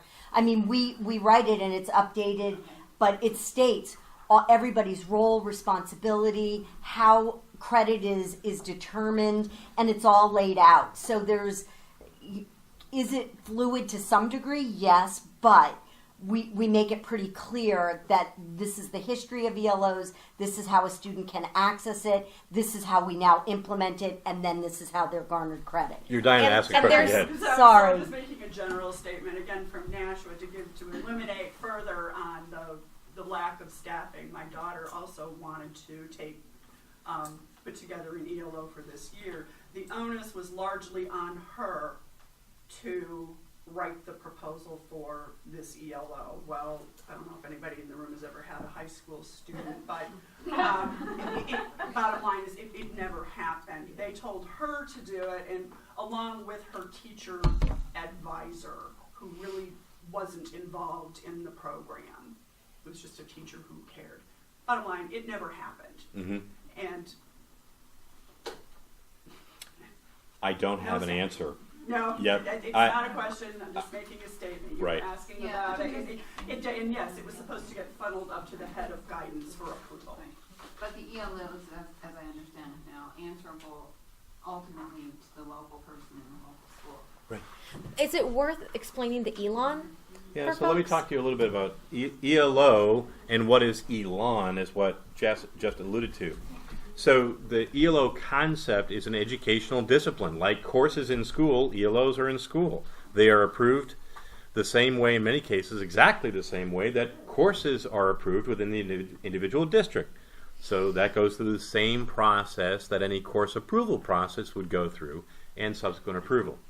ELON is a network of ELO people where best practices are shared across the state of New Hampshire. They meet periodically. It's a quasi-association. I say quasi because it is not a it is not a 501c3. It's not a nonprofit yet even, but it's a consortium of people that have experiences in the ELO space. When it was invented about 4-ish years ago, there were about as many people as up front here today involved in it. Now, if we run an ELO meeting, I can't fit it in this room because that's how many more people are starting to be involved. And every month, there are people that show up like, I just got hired. I have absolutely no idea what I'm doing. Mm-hmm. I'm not kidding. All the way through, and that's a beautiful thing because now all this new energy is being added as a funnel. So the amount of people that are being added in this space is great. Isn't it, as soon as those words come out of my mouth though, isn't it terrible when you hear stories of what she had just indicated and also what Liz had just indicated? We have a half-time person for the biggest district in the state. So are we perfect yet? No, but I think that we're moving towards an area of excellence in many different ways. Go ahead. So now I'm really confused. Super. Because here you have the Education Commissioner, Frank Edelblut, disparaging ELOs. Now you're telling me there's this group, ELON. Yeah. What is the relationship between the Department of Education of New Hampshire, ELOs, and folks, you know, that are trying to do something really important and good? Yep. I mean, you're sort of developing improvements yourselves where we have... The previous commissioner was very involved with our group. No, Frank actually was very involved with our group too. He's come. He actually was extraordinarily involved, as well as the deputy commissioner early on. She's still fairly new. The previous deputy commissioner helped establish the ELO network. Paul Leather actually helped build that entity in concert with some other members, past members of the State Board of Education. So this is not something that was just born out of the weeds. It actually has developed some traction. We actually have our own operations manual of actually what to begin. We have documentation. We have an entire website. It's very impressive, and it's cohesive, and it's all by it's a group of the willing, and it has a regional structure. So oh, I didn't even mention that. That's right. so we have an entire organizational structure. So we have a president, we have a vice president. We're building an officer group. Aren't you on the leadership team? And every aspect of the region, akin to the Department of Labor sort of regions that you may have heard of before. We have 7 different regions of ELO chair people. I happen to be the chair of South Central. So that's a geographic region in which I will try to organize best practices. Now, in each individual region, our meeting will be about these 2 tables. It won't be that large. But if we get all together, we're starting to get to the point it's difficult to find a place to actually meet because there's so many people that are involved in this network. So I'm hearing that you got positive support from the education commissioner at the beginning. Where is he now? Where is the state board now? I have heard also the commissioner say, "I love ELOs." I've heard, and those are recorded. So, can you be confused by both ends of the statement? Yes, but I've met with the commissioner privately as well as with other groups, and I know he supports them. But go ahead. I just wanted to say, sort of to like as a new person to New Hampshire, and I worked at a Department of Education, an SEA in DC, and so it's been very interesting to learn about how New Hampshire's SEA, Department of Ed, works and functions, and how hands off it is in the state in terms of providing technical assistance and professional development, in part because of capacity. It's a small department. I was on a team, I mean, just in terms of the budget allocated in DC for providing support to schools was just so much bigger. And so I think that what Elon is doing, the CTE directors have their own association as well. And it's just folks coming together to do what you were saying, having positive reinforcement. How do we determine best practices? All kinds of. They meet monthly. It's very formal. Reaching Higher New Hampshire has worked closely with the School Boards Association, with Elon, with other groups to provide technical assistance, to have briefings, to have workshops, because there isn't that type of capacity, and to be honest, I think even value proposition around doing that. I mean, we're not a top-down state, and I think that having outside groups coming together to do it is in some ways, and I'm new, so feel free to push back on this, but it's almost the New Hampshire way. We come together and we do it and we figure it out. It's true, and I want to jump in and saying that all of us have also, because like Doug said, people are always new at the table. We take on mentors that we don't get paid for it, but every time a new person walks into an Elon meeting, one of us will connect with them and say, okay, I'm going to help you set up your plan. I'm going to help you set up your program. Look at my website. Take whatever you want. Do this, do that. I'll come and visit you. You can come visit me. And we do that the same with I've done that with our partners in Vermont, because that's who we are as educators. I mean, that's why we're educators. So let me just jump in for a moment, because I know we have other questions. I want to give time for Q&A. There's 2 other things that I want to make sure we cover. Jeff just alluded to it a little bit, which is a little bit about what Reaching Higher is doing, and there's a subgroup underneath Reaching Higher that I want you to hear about as it relates to more general career development. That's called the Alliance, and I want to give Liz an opportunity to go back again and talk a little bit more about specific things happening in Concord, whether it be House bills or Senate bills or trends, before we wrap up today, so that at least you have something to end on. So, sure, go ahead. Before you leave CTE and Perkins, there is a tension that we all need to be aware of. Diplomas and degrees require roughly a third of courses be general education. And the technical part, the business part, is getting a lot of support. We need to make sure the gen ed part doesn't get lost. Example, all nurses need intro to psych to graduate. That doesn't get supported the way clinical nursing does, or on and on. Don't forget that general ed, because if students don't know they need a third of the courses to be that, they put those things aside. Yeah, and we didn't talk about state scholars, which helps generate more information and support for gen ed requirements. That's actually a very, very good point. I don't want to forget that, but I also want to cover the last 2 things we have before our time is up. So just maybe you want to talk a little bit about the Alliance, what was born out of that, and so forth. Yep. So as I mentioned, I work with a group of organizations known as the Alliance, and we focus on college and career readiness in the state. We do a couple of things, including policy, research, and engagement. The policy is work that we are going to base off of a research that we've been doing this spring on how college and career ready the state students in New Hampshire are. But as our priorities are focused around data and transparency, pathways for students, pathways for all students, and support for folks in the field broadly. I feel a little bit of a time crunch, which is why I'm going through it really quickly. But it is a cross-sector coalition, so we have folks from the CTE community, from Elon, from the community college system, as well as the Business and Industry Association or folks. Doug has been a strong supporter and member from the beginning. We are part of a regional network of alliances.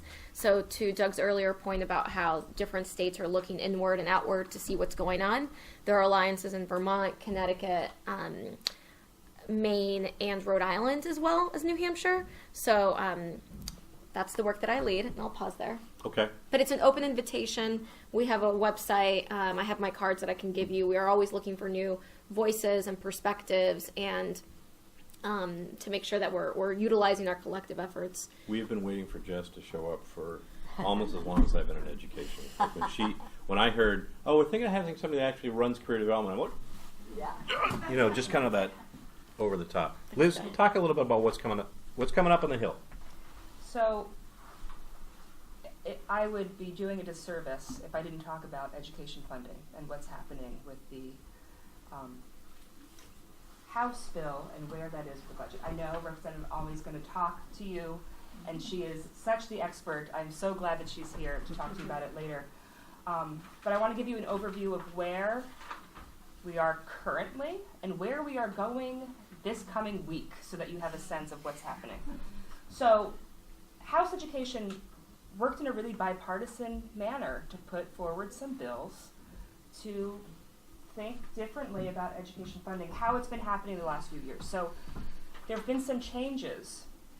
2012 saw significant changes that led to then stabilization grants, which I'm sure you've heard of, but if you haven't, let me give you a quick overview because it gets real boring real fast. So stabilization was meant to make sure that districts didn't lose money in that funding formula change. So the stabilization grant was meant to say, we see that you're going to lose a lot of money. Here is that money in the form of a stabilization grant. And then in 2015, the legislature passed a bill that said that you are now going to reduce that money by 4% each year. So that started in 2016. So if you've been paying attention, or if you're one of those people who likes to hang out at the State House too, you've heard testimony from communities like Berlin and Franklin and Claremont who are, in their words, on the verge of collapse by that money being decreased. So the House budget put in $164 million to go towards education funding within the next biennium. Now, extra dollars, yes, extra dollars, thank you. What that means a little bit more concretely is that for this next school year, and I wrote it down so that I wouldn't give you false information, it would be $34.4 million into this next school year in the form of stabilization grants, funding it back to its original amount, and fully funding kindergarten. Right now, we count kindergartners as half-time, half of a person. We have a kindergartner at home. He's like 4 people, but we're funding as a half person compared to 1st through 12. So that's where that $34.4 million in extra money goes to for next year. And then beyond that, we're talking $130 million through new funding streams. You may have seen this in the news. We've definitely covered it in a pretty extensive way around a capital gains tax, that would be incorporated. That's already incorporated into this House budget. And that money is going to the communities that need it the most, your Berlins, your Franklins, your Claremonts, because their communities have lower property value, and it is very difficult for them to raise the taxes needed to fund their education. So it's fiscal capacity disparity aid, that's what it used to be called, it's a similar vein. And it also is looking at free and reduced lunch, which is a sort of measure of poverty and income at home, and it's targeting aid toward higher proportions within communities. So you have how much can your town raise, and also how many students qualify for free or reduced lunch, and so that's where that money is being targeted intentionally. There's also a $500,000 commission that would be outside of the legislature, would include the legislature, but also outside experts to help rethink what the adequacy formula is. Which really, and I want to be clear, none of the things in the House budget change that formula. It's all a matter of like putting things around it, but that commission would study the actual adequacy formula. So that's where we are right now when it came through the House. The Senate Finance Committee has been having hearings from the community. So they had two last week, I believe it was.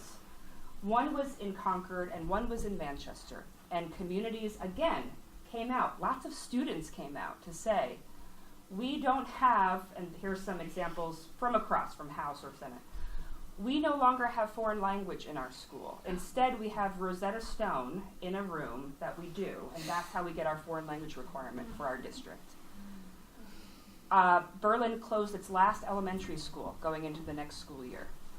They're merging and putting the K through 5, I was just reading up on them, K through 5 with the high schoolers in the same building because of the costs. They're cutting $1.1 million out of their budget for next year because they're not sure what's going to happen with the budget. So Senate Finance is going to then potentially make changes because the final decision is the governor who signs the budget. And as you all know, does not have line item veto, so this whole package goes to him to sign off on. So this coming week, they're going to start really working on that budget. But we're anticipating that it's not going to be the $164 million. It's going to be reduced. So that's sort of if there's something you're paying attention to right now I would not say as we're talking, it's not outside of the realm of what we're talking about here. It is very much all interwoven. That is something to pay attention to. We live stream as much as we possibly can. Mm-hmm. All of these committee hearings, all of these executive sessions, all of these conversations are available to the best of our ability. And we also put out content. We were joking yesterday that it was like a firestorm of things that we have to put out there because there's so much happening right now and over the next few weeks. I send around the clipboard so you can get our updates so that you'll have all the information we have essentially. Is there an agenda published publicly beforehand? Yes, so the legislative calendars are available online, and in our weekly updates we say, Senate Finance is going to meet on this day, they're going to be talking about these things, but those are usually available. Board of Ed. Oh, Board of Ed. Those are usually available within a week of the state board meeting, am I wrong on that? Last few meetings, it's been a few days. Yeah, but they do they have to publish it in advance, And we slow to go up Yeah. on the state board. and we incorporate that into our updates as well to let folks know what's available and so forth online. So the budget is the first thing that I want to talk about. We already talked about SB 140, which is each local school board shall determine whether to grant academic credit for these types of programs. That has a floor date, I forgot to mention that earlier, on May 23rd. That will be voted on the floor. Just for a point of information, League testified in support of that bill. So we're on record in supporting So SB it 140. passed the Senate? It passed the It Senate, passed the yes. Senate. The committee recommendation out of House Education is 12-8. Yes, 12 to 8. You know what that How means. did it pass the Senate? Was it a partisan bill? I don't know if No. Yeah, no, I don't think so. No. But it's been a partisan Senate vote was now. a voice vote. I think Senate was a voice vote. Yeah, they don't do a lot of roll calls on there. I believe. The other, I'm pretty sure. one more interesting one in terms of workforce readiness and retaining employees is Senate Bill 12, which is the New Hampshire GRIP bill, and I think Jessica is more attuned to talk about this than I will, but it's the bill around employers. Let me look at my notes so I'm not saying anything that's a lie to you. Participating employers who are trying to get employees into certain positions, there's $1,000 that can be offered to employees to stay there as they graduate from college. So if they take one of these jobs, the employee will get $1,000 for at least $1,000 for 4 years for taking that job within the state. So that's, again, workforce retention and trying to keep our college graduates here in the state. So that's another interesting one around the topics that we've talked about Are today. they in specific industries? I don't think that it says anything like that for specific industries, but it's about participating employers who are interested in keeping folks here. And related to that, there's a commission that will study how to lower the student debt in New Hampshire. We know are we like the most expensive state to attend our public higher ed system? Kind of criminal. Right. And so I think it's exciting to see that there will be a committee thinking about how to lower student debt and coming up with recommendations. One of you mentioned New Hampshire Scholars. Can you give me like the 2-sentence explanation of what that is? Again, my graduating senior knows that she is one, but Congrats. has no idea what it is. Well, congratulations, Mom. That's great. There actually is a website, I'll explain it, but just to give you some additional data, there is a website, New Hampshire Scholars. I would encourage you to take a look at it. It's migrated.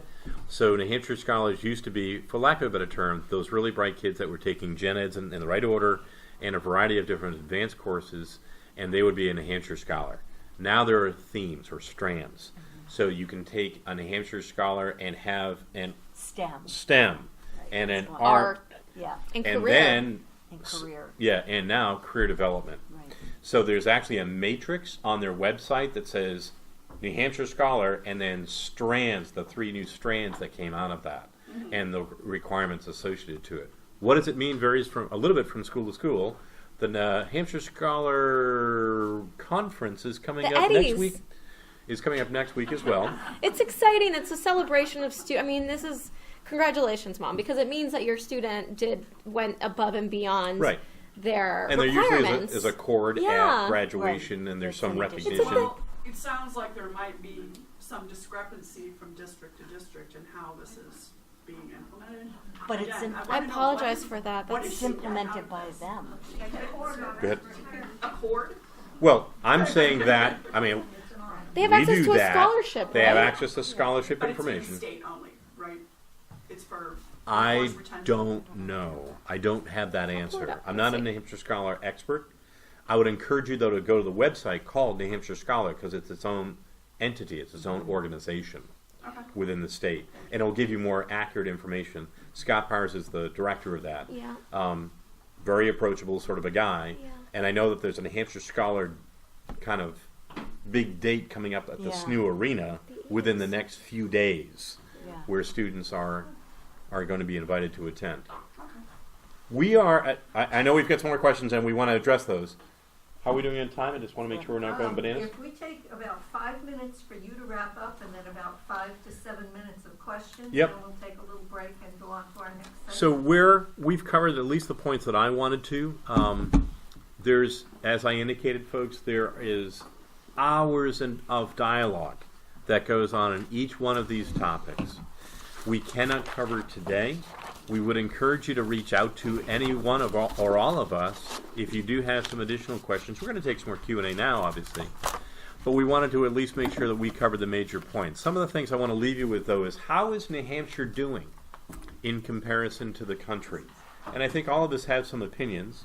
I have heard in a variety of different workshops and conferences and conversations I've had at national levels that New Hampshire is doing pretty well. In relation to, are we doing great in everything? I would say that there are pockets. There are some parts of the United States that are doing incredibly well in various parts. But when I talk about at national levels, hey, we're doing this new thing called ELOs. Okay, what the heck is an ELO? You actually enable what? And that's not normal. So that tends to be a little bit ahead of the curve, although it's not perfectly ironed out. we're doing some things I think that are more advanced than many other states. I think I've heard such reports as a few years ago even, New Hampshire is number 4 on the most progressive education state scale. I don't know the accuracy of that. I heard that coming out of central office up in Concord. I can't give any credence to that, but I'm at least saying that I have heard such things as New Hampshire is doing bad. I've never doing well. I've never heard that New Hampshire is doing badly. I've never heard at a national level, boy, you guys are not doing what you should be doing. I have not heard those conversations, so I think I want to at least leave you with the impression that although there's certainly a lot more dialogue to have, and there's certainly a lot of questions, and it's a little bit of a Swiss cheese in some areas, feel confident that your state is doing well and that your students are being educated well, certainly in comparison to other states. Now, let's open up to questions. Thank you. This is something I've been bringing up with business organizations for a while now. We have failed our students in the general trades. Part of the problem that creates is we are very far behind on housing our people. We don't have anywhere near enough electricians. Most of them in our area are over 60 and about to retire. We don't have anywhere near enough plumbers. Ditto. In Lebanon, I watched aghast as the school board tried to eliminate shop because shop had turned into building a birdhouse. Yeah. When I was, I'm going to say I'm 73 years old. When I went through school, I wasn't allowed to take shop, but shop taught basic principles of electricity. Shop taught a lot of things you need to know in order to become an electrician or become a plumber. I almost failed physics years later because I knew nothing about diagrams. This is something we really have to do something about, and it's the CTEs and the ELOs that are the ones that have to do it. I've talked to a number of our electricians around Lebanon, and the plumbers, and they are desperate for people. And let me just talk to that. Thank you. I applaud you. I completely agree with you. As the guy that picked up the phone when a company calls right now, electricians, our welding students, pretty close to our building construction students, will have 3 jobs to 1 student. That is where we are right now. Electricians especially. It's off the chart. So what's the answer then? We don't have enough human beings to be able to address the need, and we need to get more students interested and even be aware of how valuable these careers are. I do think, and I'll go back to the Perkins 5 thing for a sec, I do think that one of the things that's going to come out of that, although it will take years, is the ability for middle school students to start getting formal education and exposure to this in a variety of different ways. Let me jump again. I'm actually working with Public Broadcasting System on building an entire media outlet and thing on building trades. So there's going to be a series. There's a beginning of that. There's 6 videos that have already come out. PBS is actually looking at building an entire program around the value of this that we can deploy to middle schools as a multimedia entity. Is that the answer? Of course not. But it's a part of this toolkit to help address that exact problem, because that is significant. And if you've tried calling a plumber and you're getting a quote less than $80 an hour, please call me, because I'd love to have a conversation with that person. And if I could just add, Yeah, please do. just a few things. Absolutely right. The sentiment that you shared is what I have heard in rooms with business leaders, with other practitioners around the aging population, the exodus of students.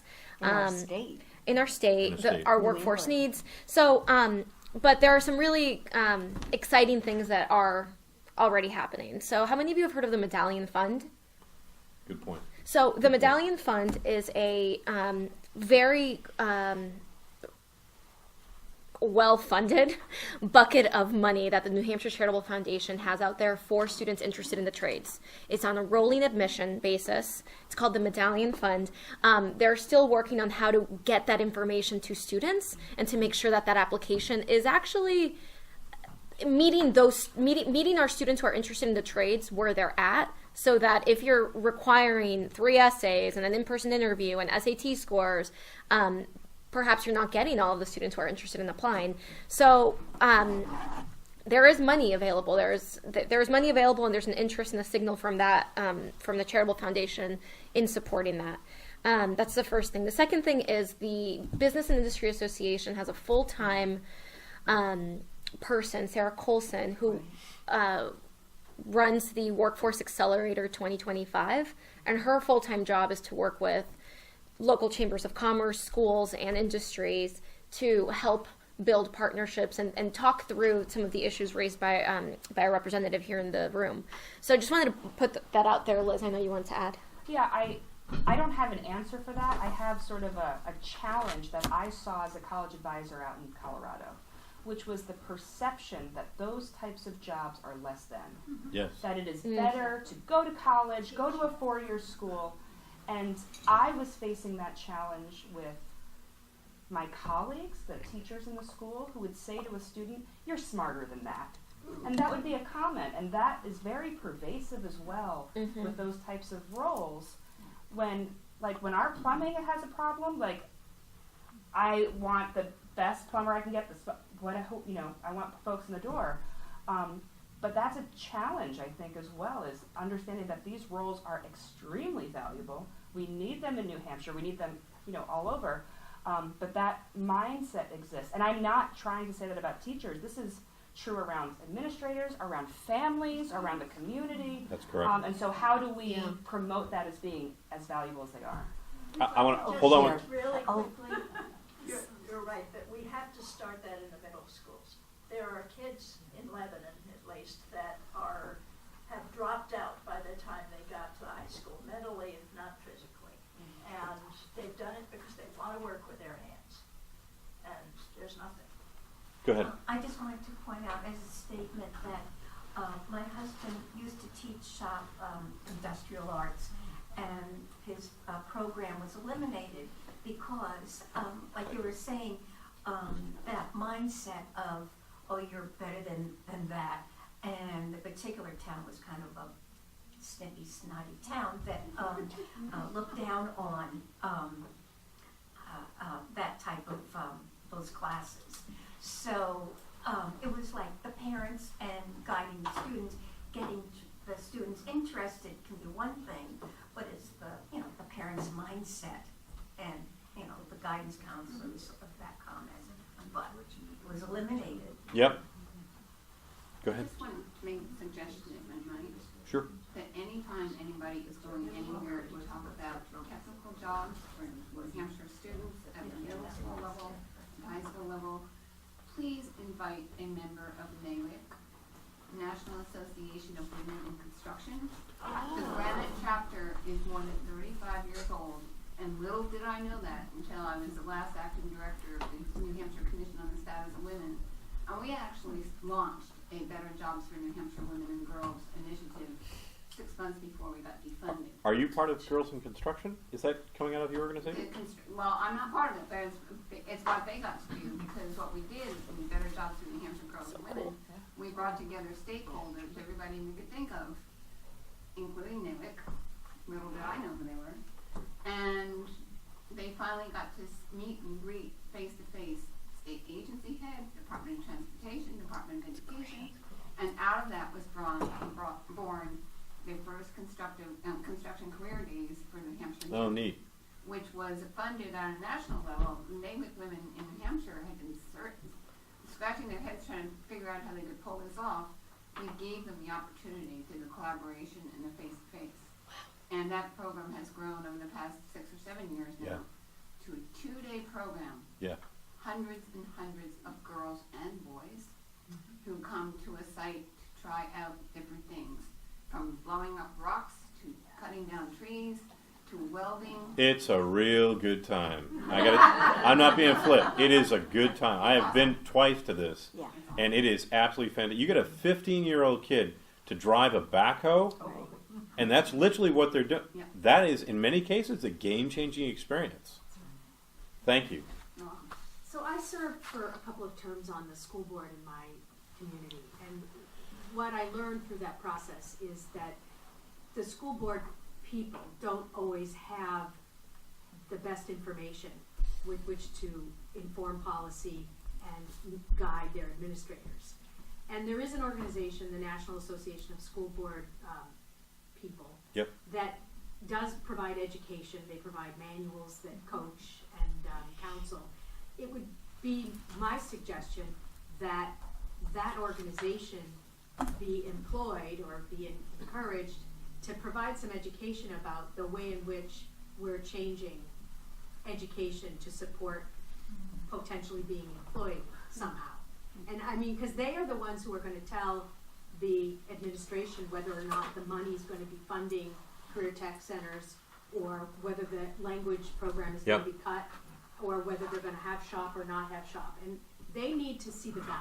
I think our New Hampshire School Board Association, correct me if I'm wrong, they are pretty progressive. What's your opinion on? You've been working with them quite a bit. I know that Barrett Christina is the president, and so I don't know if when you served there was different leadership at the School Boards Association. But it's been a while, so I mean, I stopped serving in 2008, so it's okay. changed. Sure. So my understanding is that with his new leadership, there's been a new mindset about providing technical assistance and support to school boards in the way that you just described. So we, Rich and Hire, partnered on a couple of events to provide the technical assistance you're describing. One was focused on extended learning opportunities. Doug was there. It was a 2-hour workshop with school board members to come and learn about ELOs, about model ELO policies, to ask questions about, to answer questions about how to implement it. And then the other was around dual and concurrent enrollment. It's so funny, but that was a webinar. So my experience has been that they very much value and are prioritizing providing more ongoing, thoughtful professional development, and to have that educator piece infused in it. Liz? I just met with them yesterday, actually, and we were talking about hosting focus groups around the state to better learn the community's perception of school boards and what school boards are doing well and so forth. But I think what you're sharing is an interesting thing, because they do workshops and webinars and so forth for their members, and that might be an idea that is helpful for them to hear back on. This was something that I wish I had in that position. They're very open to that. I mean, I think a big value to working with professional educators is that they're always wanting to be better and learn more, and I think Nicole and Barrett are very much in that. My reason for bringing it up is because if you don't get an outside source for education that has the benefit of multiple points of view, you will only get the points of view from your administrators. Mm-hmm. Right. Because they do most of the educating. I do think that Barrett is. I do think that Barrett is changing a lot of the dialogue. I think he's much more engaged. In fact, actually, Liz spoke to me, I don't know, 2 or 3 weeks ago to be up here. I happened to meet Barrett up in Congress. I said, Barrett, do you know anything about this thing called the League of Women Voters? He said, oh, you're going to love them. We've been hanging out together in Yeah. the State House. Yeah, quite a bit, huh? Yeah. Other questions? I know you folks have other parts of the agenda, but I don't want to ignore anybody that does have some other questions you want to cover today. Been around 100 years, so I'm glad you finally heard of it. I haven't been around that long, but I have been around quite a while. I haven't.